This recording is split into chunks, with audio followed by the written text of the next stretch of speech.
I don't think those were all Build America bonds. And in fact, we had capital appreciation bonds as well in that series. The Build America bonds were probably current interest bonds. All right. Smorgasbord. Yeah, it's a smorgasbord. Yeah. Yeah. And that's not uncommon.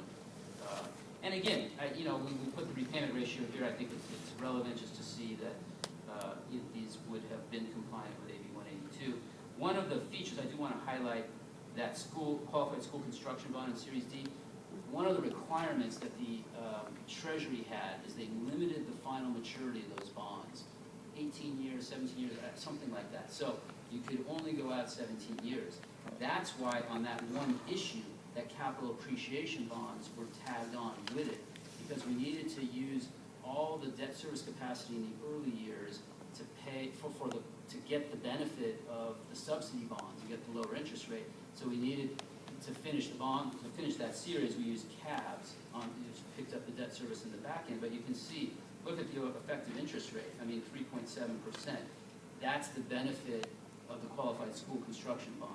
But we only could have gotten that and issued this amount by using the capital appreciation bond in conjunction with it. And that's unique to this series, though. And that program, the Build America bond program, is gone. So that was an ARA program under the Obama administration. And the qualified school construction bond program, there may be a little bit of authorization left, but I mean, for the most part, that's gone too, right? Yeah, there's qualified zone academy bonds, which I know there's tax subsidy bonds that are out there, but, okay. Hey, one quick question. Yeah, of course. Maybe I missed part of this, but of these bond measures, which of them have received debt limit waivers? Well, that's on that page. If we go back to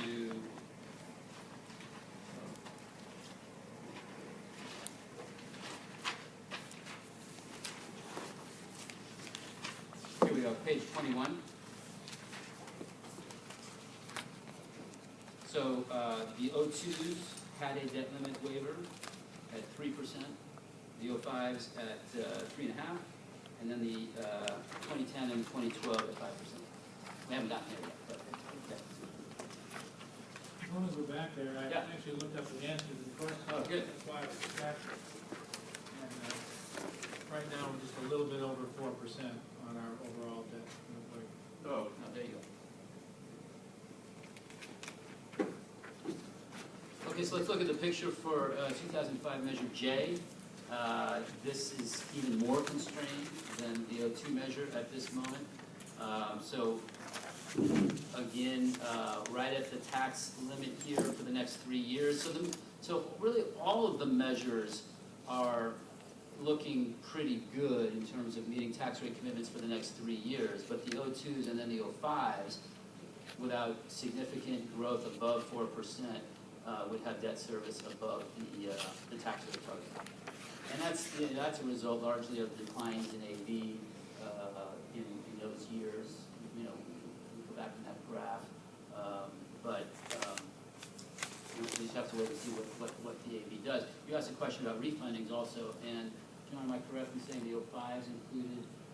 Did we refund some of the O5s in this last deal? Yeah. So this last deal that we just did, we did refund some of the O2s and some of the O5s that were callable, and that's reflected in the structure here too.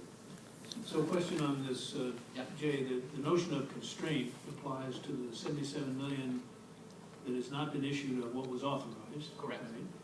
And it's really then, that's the issue of constraint. Yes, you're right.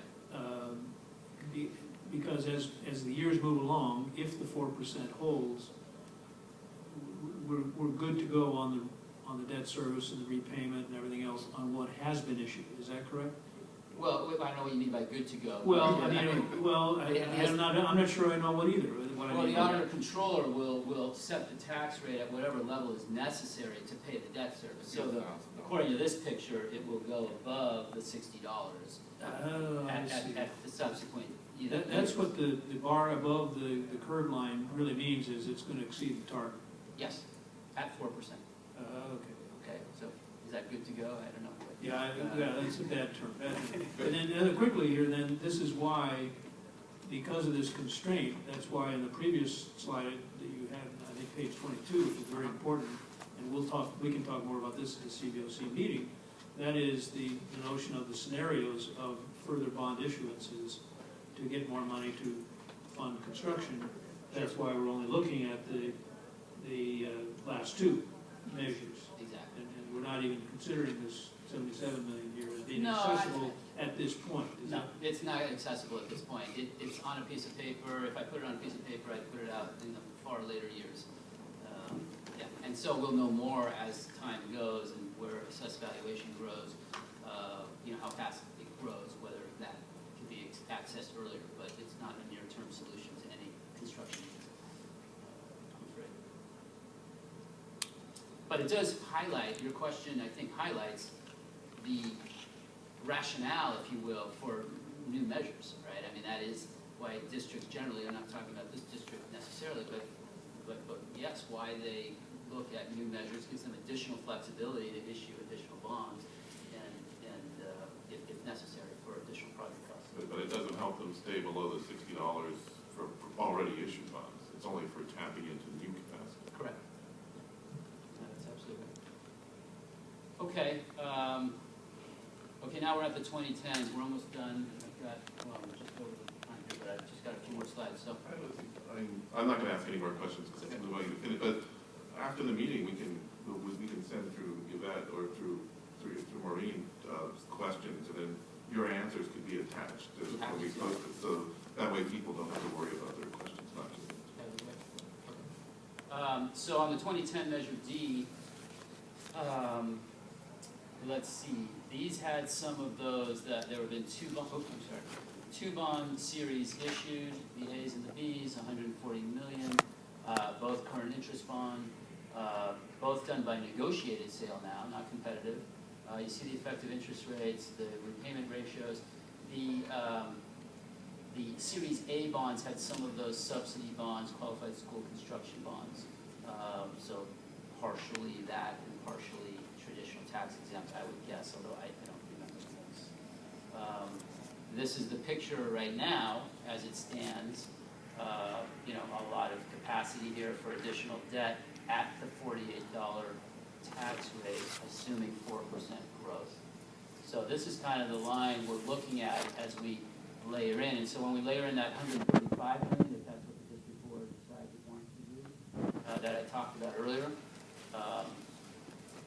that would fill up probably this first year or two, and then it would be well below the line. It would kind of come out like this, drop down like this, and it would go out further, up to 40 years, basically, with current interest bonds. The plan for that, as approved yesterday by the facility subcommittee, is to issue current interest bonds, no capital appreciation bonds, just tax-exempt current interest bonds. And then, ideally, there would be room for another issue 2 years from now and 2 years after that. That's a long-term plan. You don't really know until you get there and you see what AV has done, what interest rates are, et cetera, et cetera. But that's the idea. Same with 2012. There's been one issue. It was done last year. It was all current interest bonds. It also was sold by negotiated sale, 5.03 interest rate. And then here is the picture.